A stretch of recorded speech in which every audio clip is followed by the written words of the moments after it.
मैं सत्यप्रकाश पांडे अनन्या अकादमी की समाजशास्त्र की क्लास में सभी समाजशास्त्र के प्रतियोगी भाइयों बहनों का स्वागत करता हूँ।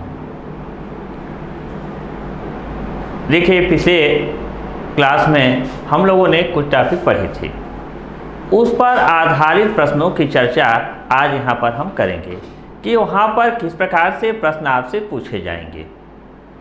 पहली बात तो हमने वहाँ पर एक कही थी कि समाजशास्त्र के उद्भव और विकास, टॉपिक चल रही है समाजशास्त्र का उद्भव एवं विकास, ठीक। तो उसमें समाजशास्त्र के उद्भव एवं विकास में किन क्रांतियों का महत्वपूर्ण योगदान रहा है। तो वहाँ पर हमने बताया था आप लोगों को कि समाजशास्त्र के उद्भव एवं विकास में एक यूरोप की क्रांति तथा दूसरी फ्रांस की क्रांति का महत्वपूर्ण योगदान रहा है। तो एक प्रश्न तो यहीं से बनता है कि समाजशास्त्र के उद्भव और विकास में किस क्रांति का योगदान है। फर्स्ट विकल्प दे देगा आपको यूरोप की क्रांति, सेकेंड विकल्प दे देगा फ्रांस की क्रांति, थर्ड विकल्प दे देगा फर्स्ट एंड सेकेंड दोनों, ठीक। और फोर्थ विकल्प आपको दे देगा उपयुक्त में से कोई नहीं, में से कोई नहीं, ठीक। अब देखिए, यहाँ पर एक गलती ये होती है कि समाजशास्त्र के उद्भव और विकास में आप बालक जो है ये देखता है कि यूरोप की क्रांति तो तुरंत ए पर टिक लगा देता है, लेकिन हमेशा हमें पूरे जो है जितने विकल्प दिए गए हैं सब विकल्पों को देखना चाहिए, ठीक। सब विकल्पों को देखेंगे क्योंकि यूरोप की क्रांति का भी योगदान है, फ्रांस की क्रांति का भी योगदान है। अब थर्ड विकल्प क्या दिया गया है, फर्स्ट एंड सेकेंड दोनों, ठीक ना। तो हम किस पर टिक लगाएंगे, फर्स्ट एंड सेकेंड दोनों, इसका मतलब मीन्स थर्ड पर टिक लगाएंगे, ठीक। उसी प्रकार से प्रश्न यहीं पर बनता है कि यूरोप की क्रांति किस पर आधारित थी। तो यूरोप की क्रांति जो है वह भावावेश पर आधारित थी और जो फ्रांस की क्रांति है वह फ्रांस की क्रांति बौद्धिकता पर आधारित थी, ठीक। ये भी प्रश्न पूछा गया है कई बार बार रिपीट भी किया जा रहा है यह प्रश्न कि फ्रांस की क्रांति किस पर आधारित थी। तो आप किस पर टिक लगाएंगे, फ्रांस की क्रांति बौद्धिकता पर आधारित थी, ठीक। नेक्स्ट, यहीं से प्रश्न फिर बनता है कि फ्रांस की क्रांति के अगुआ कौन थे। तो फ्रांस की क्रांति के अगुआ सेंट साइमन महोदय थे।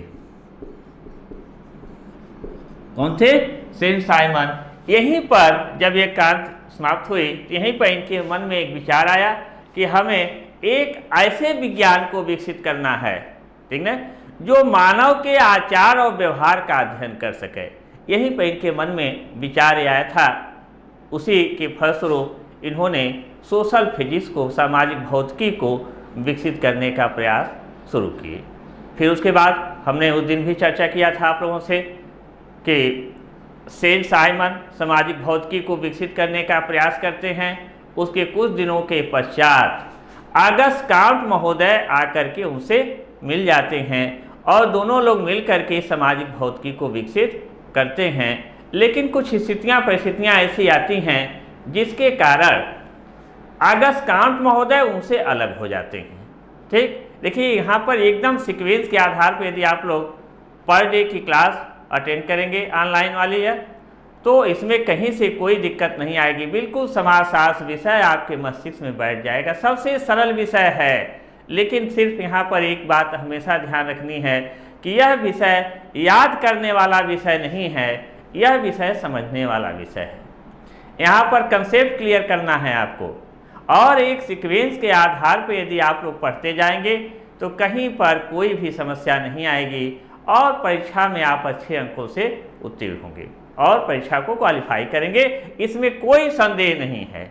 अगर आप लोग ऑनलाइन क्लास पर डे की करेंगे तो हमें आशा ही नहीं, पूर्ण विश्वास है कि आपके नोट्स से ही जो यहाँ पर बताया जाएगा सभी प्रश्न वहीं से आएंगे, बाहर से एक भी प्रश्न पूछा नहीं जाएगा, यह हमारा विश्वास है। बशर्ते पर डे की क्लास अटेंड करना, सीक्वेंस वाइज क्लास अटेंड करना, बिल्कुल गैपिंग न करना, इतना ध्यान रहना चाहिए। फिर देखिए, अब यहाँ पर हमने बताया आपको कि फ्रांस की क्रांति के अगुआ सेंट साइमन महोदय हैं, ठीक। और इन्होंने यहीं पर इनके मन में वो सोशल फिजिक्स को विकसित करने का विचार आता है। फिर वही अगस्त काउंट महोदय इनसे आकर के मिल जाते हैं और सामाजिक भौतिकी को दोनों लोग विकसित करते हैं। तो अब यहीं से प्रश्न आता है, फिर प्रश्न बनता है कि सामाजिक भौतिकी को सर्वप्रथम विकसित करने का प्रयास किसने किया। तो सामाजिक भौतिकी को सर्वप्रथम विकसित करने का प्रयास सेठ साइमन महोदय करते हैं। ठीक, देखिए यहाँ पर कई बार प्रश्न आप गलत करते हो, तो इस चीज़ का ध्यान रखना है कि प्रयास किसने किया सर्वप्रथम। तो सामाजिक भौतिकी को सर्वप्रथम विकसित करने का प्रयास सेठ साइमन महोदय करते हैं। फिर उसके बाद स्थिति क्या होती है, अभी भी हमने चर्चा किया था। फिर नेक्स्ट प्रश्न यहीं से बनता है कि सामाजिक भौतिकी को विकसित किसने किया। ठीक ना, तो अब कुछ ऐसी परिस्थितियां आई जिसके फलस्वरूप अगस्त कांट महोदय उनसे आकर के अलग हो जाते हैं सेंट साइमन महोदय से। और जैसे ही अगस्त कांट महोदय सेंट साइमन महोदय से अलग होते हैं, सेंट साइमन महोदय की पूरी प्लान ध्वस्त हो जाती है, क्योंकि सेंट साइमन महोदय पूर्ण रूपेण अपने चापलूसों से घिर जाते हैं। आप लोग जानते ही हैं, सब लोग जानते हैं कि बालू के ढेर पर कभी भी मंजिल को खड़ा नहीं किया जा सकता। ठीक, और उसके बाद फिर जब वह सेंट साइमन अगस्त कांट महोदय सेंट साइमन महोदय से अलग हो जाते हैं, तब वह समाज के अध्ययन हेतु वैज्ञानिक दर्शन को विकसित करने का प्रयास करते हैं और इसे उन्होंने 6 खंडों में संपादित किया। कितने खंडों में? 6 खंडों में इसे संपादित करते हैं। ठीक, और फिर वही सोशल फिजिक्स को वह विकसित करते हैं, उस पर अभी हम चर्चा कर रहे हैं, पहले यहाँ पर आपको बता दें। फिर उसके बाद और तो सामाजिक भौतिकी को विकसित करने का प्रयास किसने किया? सेंट साइमन महोदय ने। ठीक, और सामाजिक भौतिकी को विकसित किसने किया? तो सामाजिक भौतिकी को विकसित अगस्त कांट महोदय ने किया। ध्यान रखना है यहाँ पर, सर्वप्रथम प्रयास किसने किया? सेंट साइमन महोदय। विकसित किसने किया? अगस्त कांट महोदय। तो ही हमने आपको बताया भी कि उसे 6 खंडों में इन्होंने संपादित किया। पहला गणित, फिर खगोलशास्त्र, फिर भौतिक शास्त्र, फिर रसायन शास्त्र, फिर प्राणीशास्त्र, फिर समाजशास्त्र। ठीक ना, फिर एक चीज यह क्रम बार बार आपसे पूछा जाता है, ऐसे क्रम भी आपको दे देगा कि गणित, फिर आपको दे देगा भौतिक शास्त्र, फिर दे देगा आपको जो है प्राणीशास्त्र, फिर आपको दे देगा रसायन शास्त्र, लेकिन जो है 6 खंडों में संपादित किए हैं। ठीक, यह यूजीसी नेट में भी पूछा गया है और फिर उसके बाद ये पीजीटी की परीक्षाओं में भी कई बार ये प्रश्न पूछा गया है। हायर एजुकेशन में भी यह प्रश्न आया हुआ है। ठीक, इसलिए विशेष तौर पर ध्यान देना है यहाँ पर कि एकदम सिस्टम, यहाँ पर सीक्वेंस आपको याद होना चाहिए। पहला गणित, फिर खगोलशास्त्र, फिर भौतिक शास्त्र, फिर रसायन शास्त्र, फिर प्राणीशास्त्र, फिर समाजशास्त्र। अब प्रश्न यहाँ पर एक यह भी बनता है कि जो इन्होंने जो 6 खंडों में संपादित किया उसका समय क्या था। ठीक ना, तो उसका जो यह समय था वह समय 1830 से लेकर के 1842 तक। आ रही बात समझ में? यह जो कब से कब तक था? 1830 से लेकर के 1842 तक। फिर उसके बाद क्या स्थिति आती है भाई? देखिए, वही हमने कहा, अंततः सामाजिक भौतिकी तथा वैज्ञानिक दर्शन की अवस्थाओं से गुजरते हुए सन 1838 में, ये भी बार बार प्रश्न पूछा जा गया है, सन 1838 में इन्होंने एक नवीन विज्ञान का नाम दिया, जिसे वही जो अभी हमने बताया है सोशल फिजिक्स। इसका नाम उस समय क्या रखे थे? Social physics. ठीक, तो क्लियर हो गया कि सोशल फिजिक्स को विकसित किसने किया? अगस्त कांट महोदय। ठीक ना, और सर्वप्रथम प्रयास किसने किया? सेंट साइमन महोदय। फिर आगे चलिए बढ़ते हैं। फिर उसके बाद जब, और इसके कुछ दिनों के पश्चात ही ये महान भाव इसका नाम समाजशास्त्र रख देते हैं और इस नवीन विज्ञान को science of social order and social progress. देखिए, यह जो है प्रश्न कई बार पूछा गया है कि जो नवीन विज्ञान को इन्होंने विकसित किया, ठीक ना, तो व्यवस्था तथा प्रगति के विज्ञान के रूप में किसने कहा है? ये जो समाजशास्त्र को व्यवस्था तथा प्रगति के विज्ञान के रूप में किसने कहा है? तो समाजशास्त्र को व्यवस्था तथा प्रगति के विज्ञान के रूप में कहने वाले समाजशास्त्री कौन हैं? अगस्त कांट महोदय। ठीक ना, science of social order and social progress. इसलिए हम कांट महोदय को समाजशास्त्र का जनक कहते हैं। ठीक ना, तो समाजशास्त्र का जनक कौन है भाई? तो समाजशास्त्र के जनक कौन है? अगस्त काउंट महोदय। तथा इन्होंने यहीं पर एक और चर्चा करते हैं कि समाज विज्ञानों में संस्करण की बात किसने की है? समाज विज्ञानों में संस्करण की बात किसने की है? तो समाज विज्ञानों में संस्करण की बात कहने वाले समाजशास्त्री कौन हैं? अगस्त काउंट। ठीक। तथा इन्होंने गणित को निम्नतम तथा समाजशास्त्र को उच्चतम स्थान प्रदान किया। ठीक। यहाँ पर आपने देखा गणित, खगोलशास्त्र, ठीक ना, ध्यान देखिएगा क्रम, गणित,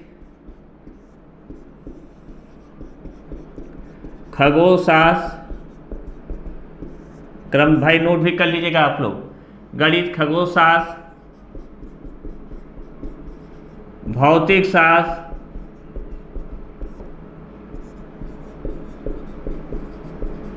रसायन शास्त्र,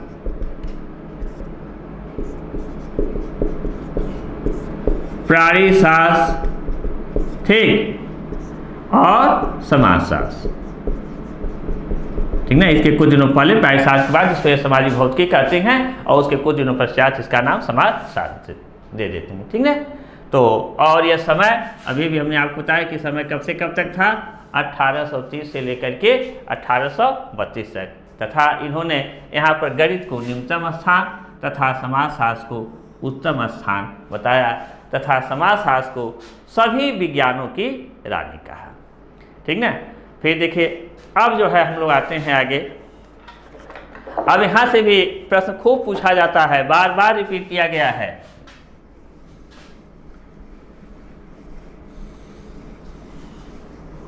ध्यानपूर्वक देखते जाइए।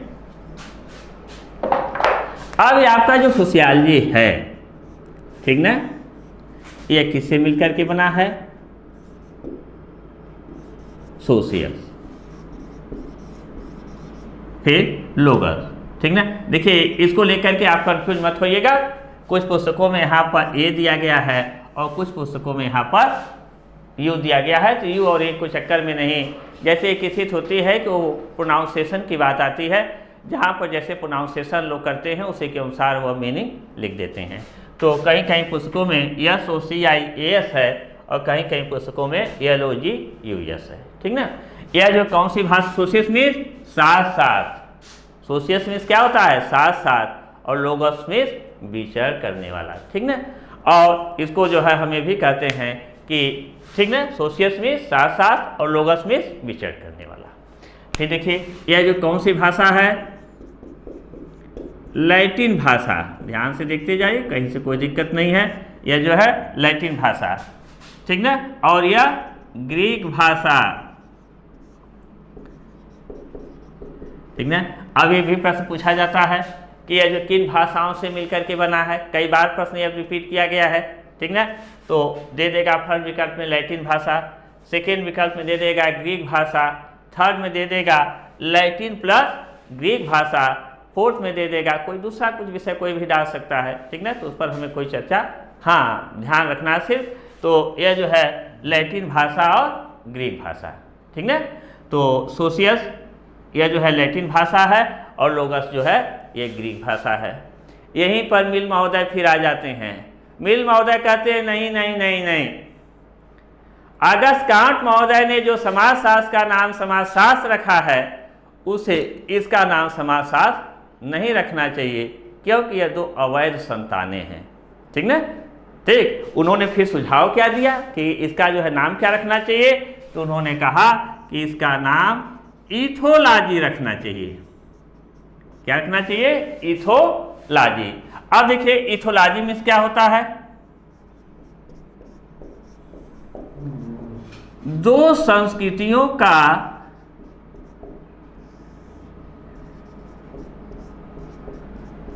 तुलनात्मक अध्ययन। ये भी आपको हमेशा जानना है। देखिए दो चीज पर विशेष तौर पर ध्यान देना है हमें, हाउ एंड व्हाई। ठीक ना। पहला क्या है? Why and how. जो प्रश्न क्यों है, क्यों उन्होंने कहा, कैसे उन्होंने कहा। जब इस चीज पर आप हमेशा ध्यान देते हुए चलेंगे तो कहीं पर कोई भी दिक्कत नहीं आएगी, आप प्रश्न के बिल्कुल अंदर घुसते हुए चले जाएंगे और फिर उस समय जितने अंदर आप प्रश्न में घुसेंगे उतने ही आनंद की अनुभूति होगी, विषय में उतने ही हमारा लगाव होगा, विषय में उतने ही हमारा इंटरेस्ट बढ़ता हुआ चला जाएगा। ठीक, तो इथोलॉजी मिल महोदय ने इसको क्या सुझाव दिया कि किस शब्द से प्रयोग करना चाहिए? इथोलॉजी, क्योंकि इथोलॉजी मीन्स होता है दो संस्कृतियों का तुलनात्मक अध्ययन। अब देखिए, अब यहाँ पर दो संस्कृतियों का तुलनात्मक अध्ययन क्यों? क्योंकि यहाँ पर ये सोशियस कौन सी भाषा है? लैटिन भाषा। और यह लोगस कौन सी भाषा है? तो यह लोगस आपकी ग्रीक भाषा है। इसलिए यह दो भाषाओं से मिलकर के बना, अर्थात दो संस्कृतियों का तुलनात्मक अध्ययन।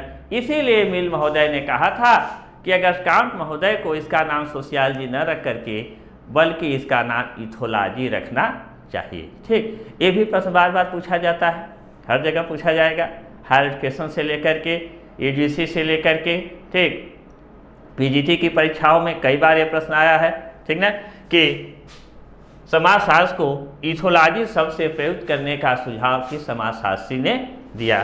तो किस समाजशास्त्री ने दिया भाई? मिल ने। किसने दिया? मिल ने। ठीक, क्यों दिया ये भी आपको क्लियर हो गया होगा, क्योंकि इथोलॉजी में दो संस्कृतियों का तुलनात्मक अध्ययन। ठीक ना। अब देखिए, फिर यह rise and develop of sociology में फिर एक चरण आता है यहाँ पर 19वीं शताब्दी का आरंभ।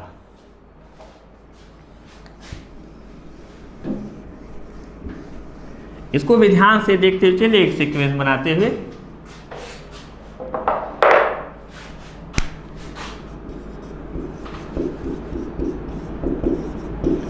उन्नीसवीं शताब्दी का आरंभ, ठीक ना, और इसको फिर 19वीं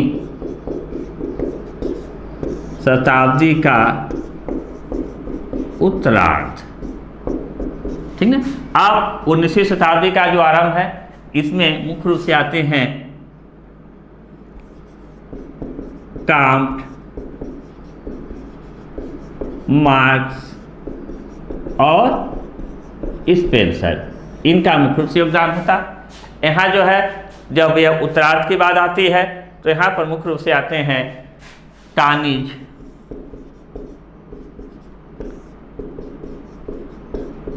सीमेल और दुर्खिम, ठीक ना। अब देखिए, ये जो 19वीं शताब्दी का जब आरंभ होता है, इस समय के जितने भी समाजशास्त्री हैं, इनकी सबसे प्रमुख चिंता यह थी कि समाजशास्त्र की जो शब्दावली है, समाजशास्त्र का जो स्वरूप है, इसका स्वरूप पूर्ण रूप से वैज्ञानिक होना चाहिए। इन्होंने, क्योंकि वैज्ञानिक जब स्वरूप होगा, आप लोग जानते हैं कि अगर हम हाइड्रोजन का 2 बांड और ऑक्सीजन का 1 बांड मिलाते हैं तो क्या बनता है? पानी, ठीक ना। तो चाहे हम भारत में मिलाएं, चाहे अमेरिका में इसका जो है करें प्रयोग, चाहे जापान में करें, तो हमेशा हमको क्या मिलेगा? पानी ही मिलेगा, ठीक ना। उसी प्रकार से जब इसका स्वरूप वैज्ञानिक हो जाएगा, इसका स्वरूप वैज्ञानिक हो जाएगा, तो वह सबके ऊपर एक ही प्रकार का प्रभाव डालेगा, अर्थात वहाँ पर कहीं पर भी विरोधाभास की स्थिति पैदा नहीं होगी। इसलिए इनकी मुख्य चिंताएं थी कि जो हमारे समाजशास्त्र की जो विषय वस्तु है, इसका स्वरूप कैसा हो? वैज्ञानिक हो। अब देखिए, कांट तथा मार्क्स, कांट तथा मार्क्स की शब्दावली पर पूर्ण रूप से भौतिक विज्ञान का प्रभाव पड़ता है। किसका प्रभाव पड़ता है? भौतिक विज्ञान। तथा अब देखिए, अब यहीं पर स्पेंसर महोदय की जो विकास की जो प्रक्रिया होती है, यह प्राणी विज्ञान से ग्रहण करते हैं, ठीक ना। तो कांट तथा मार्क्स की शब्दावली किस पर आधारित है? भौतिक विज्ञान पर, तथा स्पेंसर के प्राणीशास्त्र पर। तो यह जो 19वीं शताब्दी का आरंभ होता है। फिर 19वीं शताब्दी का जब उत्तरार्ध की स्थिति आती है, तो उस समय के मुख्य रूप से जिनके ऊपर यह जो है जर्मन समाजशास्त्री हैं।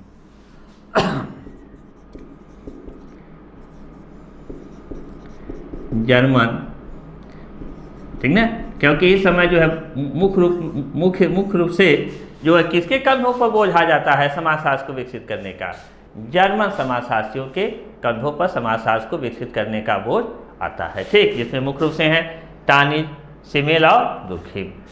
टानिज महोदय ने समाज का समुदाय तथा समितियों में विभाजन किया, ठीक ना। फिर उसके बाद यह जो सिमेल महोदय ने यहीं पर जो है स्वरूपात्मक संप्रदाय की स्थापना करते हैं, ठीक ना। फिर उसके बाद दुर्खीम महोदय ने धर्म, आत्महत्या, ठीक ना, और जनसंख्या आदि के बारे में अपने सिद्धांतों का प्रयोग किया। देखिए दुर्खीम महोदय ने यहीं पर कहा धर्म के विषय में बहुत बढ़िया चीज़, हम आगे चल करके फिर आप लोगों को यहाँ पर बताएंगे जब धर्म पढ़ाएंगे।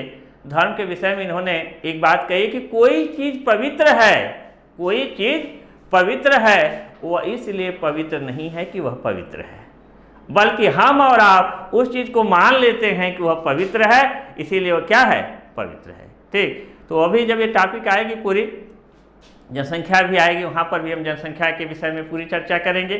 ठीक, धर्म आएगा, धर्म के विषय में भी हम पूरी चर्चा करेंगे। आत्महत्या के विषय में जब दुर्खीम को पढ़ाएंगे तो वहाँ पर हम काफ़ी डिटेल में जाएंगे।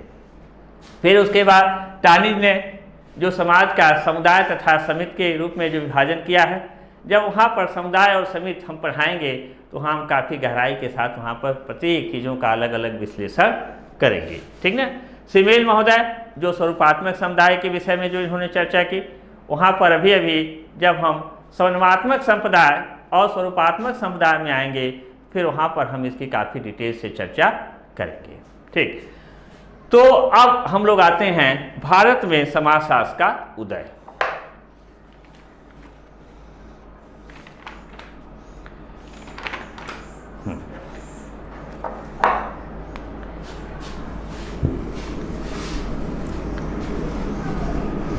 देखिए यहाँ पर भी जो प्रश्न आपसे बार बार पूछे जा रहे हैं उन्हीं प्रश्नों पर हम यहाँ पर विशेष तौर पर चर्चा करेंगे।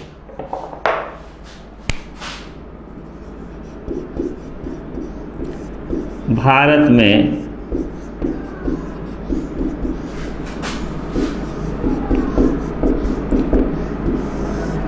समाजशास्त्र का उदय।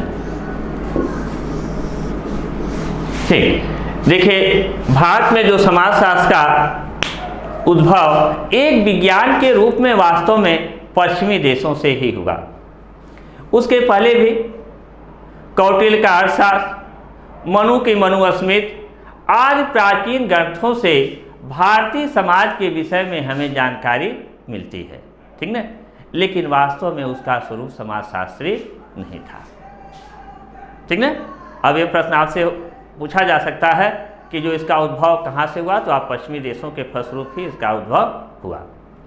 फिर एक प्रश्न बार बार पूछा जाता है कि भारत में समाजशास्त्र की हर देश में पहले औद्योगिक क्रांति होती है, फिर उसके बाद समाजशास्त्र का उद्भव होता है, लेकिन भारत की स्थिति क्या है, भारत में समाजशास्त्र की उत्पत्ति के बाद, भारत में समाजशास्त्र की उत्पत्ति के बाद औद्योगिक क्रांति प्रारंभ होती है। ठीक, फिर नेक्स्ट जो प्रश्न देखिए अब यहाँ से प्रश्न आपको बनेंगे। पहली चीज ये औद्योगिक क्रांति की बात है, तो औद्योगिक क्रांति बाद में होती है और जो है, ठीक ना, और उद्भव इसका पहले होता है। फिर देखिए भारत में समाजशास्त्र का अध्ययन तथा अध्यापन कार्य, ये जो बार बार प्रश्न पूछा जाता है कि भारत में समाजशास्त्र का अध्ययन तथा अध्यापन कार्य कब प्रारंभ हुआ, तो भारत में समाजशास्त्र का अध्ययन तथा अध्यापन कार्य 1914 में, कब, 1914 में बम्बई विश्वविद्यालय में, बम्बई विश्वविद्यालय में स्नातक स्तर पर प्रारंभ हुआ। किस स्तर पर, स्नातक स्तर पर प्रारंभ हुआ, ठीक ना।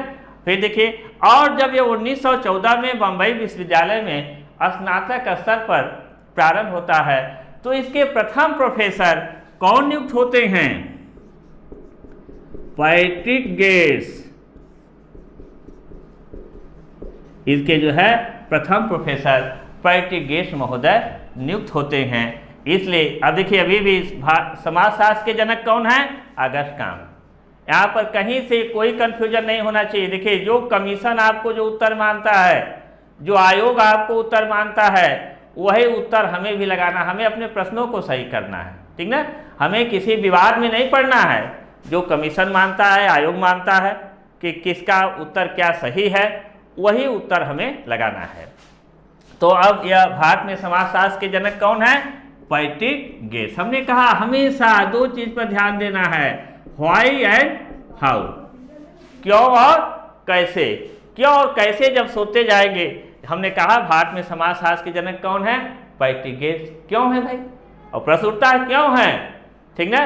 तो कुछ पुस्तकों में घुरियों को नाम दे दिया गया है कि वह जनक हैं, कहीं पर किसी को नाम दे दिया गया है, लेकिन क्यों हैं, ठीक ना, कैसे हैं? इसलिए हैं क्योंकि इसलिए हम इनको भारत में समाजशास्त्र के जनक के रूप में याद करते हैं, क्योंकि जब 1914 में बंबई विश्वविद्यालय में सर्वप्रथम स्नातक स्तर पर समाजशास्त्र का अध्ययन तथा अध्यापन कार्य प्रारंभ होता है, तो उसके प्रथम प्रोफेसर कौन नियुक्त होते हैं? पैट्रिक गेस महोदय नियुक्त होते हैं। इसलिए भारत में समाजशास्त्र के जनक के रूप में हम पैट्रिक गेस महोदय को याद करते हैं, ठीक। फिर उसके बाद 1924 में, ठीक ना, 1924 में स्नातकोत्तर स्तर पर, ठीक, इसी बंबई विश्वविद्यालय में सर्वप्रथम समाजशास्त्र का अध्ययन तथा अध्यापन कार्य प्रारंभ होता है। कोई दूसरा डेट नहीं लिखनी है, यही डेट याद करनी है, 1924। कुछ पुस्तकों में भिन्न भिन्न दिया गया है, और आजकल जो ये तमाम प्रकार की मैगजीन पत्रिकाएं आ जा रही हैं मार्केट में, वह बालकों को, आप लोगों को और दिग्भ्रमित कर रही हैं, ठीक ना। हमने बार बार कहा से जो कमीशन मानता है, जो आयोग मान रहा है, हमें जिस उत्तर को सही, वही हमें उसी उत्तर को मानना है, दूसरे उत्तर के लफड़े में हमें नहीं पड़ना है। तो 1924 में स्नातकोत्तर स्तर पर इसी बॉम्बे विश्वविद्यालय में समाजशास्त्र का अध्ययन तथा अध्यापन का प्रारंभ होता है, ठीक। फिर उसके बाद 1921 में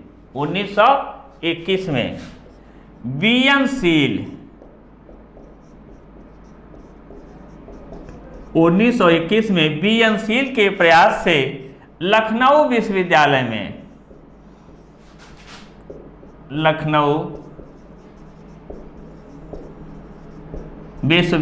में समाजशास्त्र का अध्ययन तथा अध्यापन कार्य प्रारंभ होता है, तथा यहाँ पर जब इसके प्रथम प्रोफेसर कौन नियुक्त होते हैं? राधा कमल मुखर्जी, ठीक ना। इसके प्रथम प्रोफेसर कौन नियुक्त होते हैं? राधा कमल मुखर्जी। और राधा कमल मुखर्जी को हम मूल्यों के समाजशास्त्र के जनक के रूप में याद करते हैं। मूल्यों के, देखिए यह नीचे, हाँ, यहाँ पाते हैं राधा कमल मुखर्जी, ठीक ना। इसको हम रेस्ट कर दे रहे हैं। अब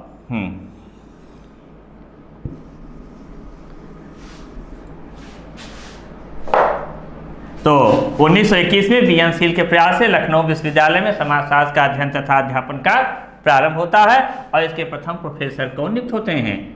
राधा कमल मुखर्जी, ठीक ना। और राधा कमल मुखर्जी को हम मूल्यों के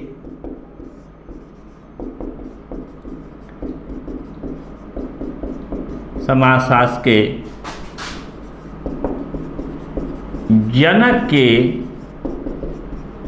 रूप में याद करते हैं। देखिए अब ध्यान से, आज कितने जनक मिले भाई? आज 3 जनक मिल गए। पहले जनक कौन हुए? समाजशास्त्र के जनक कौन हैं? अगस्त्य महोदय। भारत में समाजशास्त्र के जनक कौन हैं? पैट्रिक गेस महोदय, ठीक ना। फिर उसके बाद मूल्यों के समाजशास्त्र के जनक कौन हैं? राधा कमल मुखर्जी। इसको आप अपनी कॉपी पर भी नोट करते जाइएगा, ठीक ना। फिर देखिए, फिर उसके बाद की कहानी आगे बढ़िए। 1951 के बाद, पहले अब इसके बाद हम लोग अंग्रेजों के गुलाम थे। अंग्रेज कभी नहीं चाहते थे कि भारत में समाजशास्त्र का उद्भव और विकास तेजी के साथ हो। क्योंकि दुनिया में एक ही एक विषय है समाजशास्त्र, वह कहता है न कोई ब्राह्मण है, न कोई क्षत्रिय है, न कोई वैश्य है, न कोई शूद्र है, बल्कि सबका उद्गम क्या है? एक है। सबका उद्गम एक है, ठीक ना। यह समाजशास्त्र विषय कहता है कि सबका उद्गम एक है, सब मानव एक हैं, सब मेधावी मानव हैं, ठीक। तो एक स्थिति आती थी, अंग्रेज कभी नहीं चाहते थे, क्योंकि हमने पहले ही बताया कि sociology the science of society or of social phenomena, समाजशास्त्र सामाजिक प्रघटनाओं का विज्ञान है। और यह किन प्रघटनाओं का विज्ञान है? तो यह उन प्रघटनाओं का विज्ञान है जो एक मानव अपनी क्रियाओं के द्वारा दूसरे मानव के आचार और व्यवहार को प्रभावित करता है। अंग्रेज ये हमेशा सोचते थे कि यह समाजशास्त्र विषय जो है, अगर उसका उद्भव तेजी के साथ हो जाएगा या ज़्यादा प्रसारित हो जाएगा, तो जो हम फूट डालो और राजनीति करो, फूट डाल करके ही तो हमारे देश को शासन कर रहे थे, यह संभव नहीं हो पाएगा। क्योंकि यह विषय तो कहता है कि सब मानव का उद्गम क्या है? एक है, सभी मेधावी मानव हैं, ठीक ना। सभी मेधावी मानव हैं, न कोई ब्राह्मण है, न क्षत्रिय है, न वैश्य है, न शूद्र है, बल्कि सब मानव क्या हैं? एक हैं। तो अब जब हमारा देश स्वतंत्र होता है, तो देश को स्वतंत्रता मिलने के बाद 1951 के बाद समाजशास्त्र एक लोकप्रिय विषय के रूप में भारत में उभरने लगा, ठीक। फिर वहीं पर अब आगे प्रश्न देखिए, यहां से भी प्रश्न पूछा जाता है। 1952 में 1952 डॉक्टर घुरिये के सौजन्य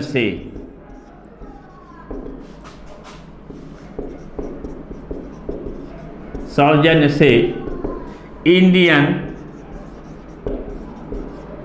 सोशियोलॉजिकल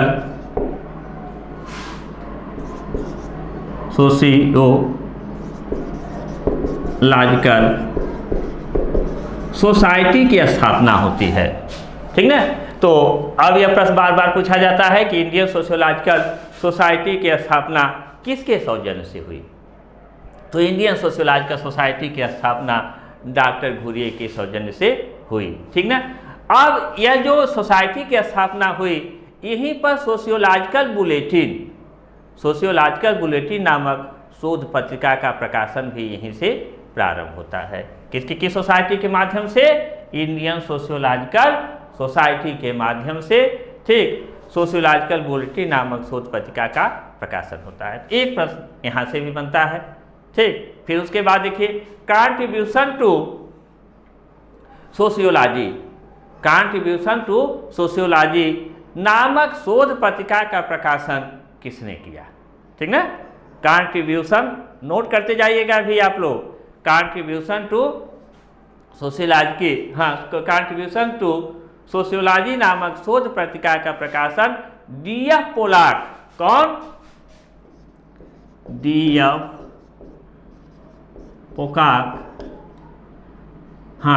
पोलार्ड एवं लुई ड्यूमा, ठीक ना, जैसे प्रख्यात मानव शास्त्रियों ने किया, ठीक। तो आज देखिए, आज जो ये प्रश्न है, क्योंकि उद्भव और विकास से काफ़ी प्रश्न पूछे जाते हैं, इसलिए यहाँ पर एक एक चीज़ों को आप लोगों को ध्यानपूर्वक देखना है, ध्यानपूर्वक समझना है, और इसी आधार पर हम लोगों को आगे बढ़ना है, ठीक ना। फिर देखिए, नेक्स्ट क्लास में फिर हम आप लोगों को समाजशास्त्र की परिभाषा, डिफिनीशन ऑफ सोशियोलॉजी पर चर्चा करेंगे। धन्यवाद।